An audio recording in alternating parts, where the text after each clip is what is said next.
In this chapter, we're going to talk about the design changes and the evolution of an RSA. So we're going to go back in time and talk about how it started, significant design changes that have led to more popular prosthesis nowadays.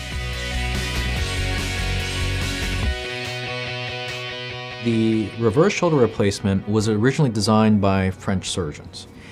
And the French surgeons realized that a regular anatomic shoulder replacement can't solve all the shoulder diagnoses that we have. It's great for primary glenohumeral osteoarthritis, but it doesn't fix rotator cuff arthropathy, significant bony deformity, malunions, non-unions, revision surgery, poor soft tissue from any number of the above reasons. So they started to come up with the reverse shoulder replacement. How do we create a stable joint center, a stable pivot point so that the shoulder can still work? And that's the crux of the RSA. That's what the RSA is solving, is it's creating a stable pivot point, independent of the rotator cuff, by biomechanically reversing the components.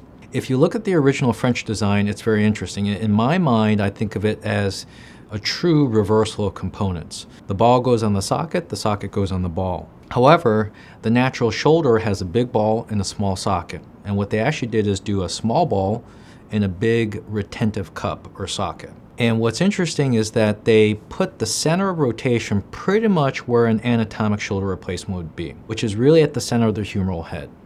And if you look at these early designs, it has a long lever arm or a long moment arm, where the center of rotation is quite far away from the glenoid bone itself, or the fixation for the glenoid component. So in theory, the design was quite nice. However, the large moment arm led to glenoid component failure. And the next steps in design were basically reactionary. So if they wanted to reduce the rates of failure because of the moment arm was so large, then they had to medialize the component. They had to put the glenosphere right on the socket, or really reduce the moment arm altogether. And by doing that, you really decrease the biomechanical shear or stresses on it and allow the component to stay stable and to survive. They increase the fixation as well and put screws as well as a post.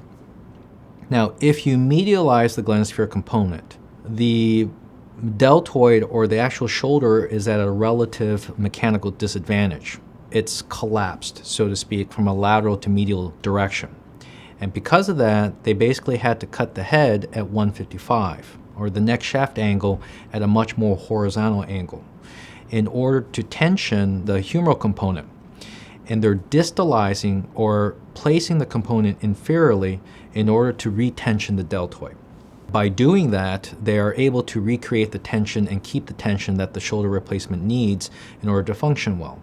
Medializing the glenoid improves the biomechanical construct to allow it to survive, but then you also have to cut the head at a different angle and place the arm distally to retain a moment arm or a biomechanical moment arm for the shoulder to work right, namely through the deltoid. The other secondary thing is that if you look at those components, the glenosphere becomes much bigger and the socket becomes much smaller, increasing the range of motion.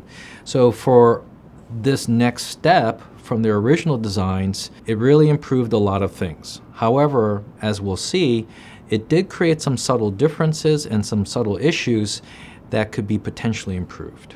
To summarize, we talked about the history of an RSA, the beginnings of its design in France, from failure to significant improvement with what we call a medialized design or Gaumont-style design.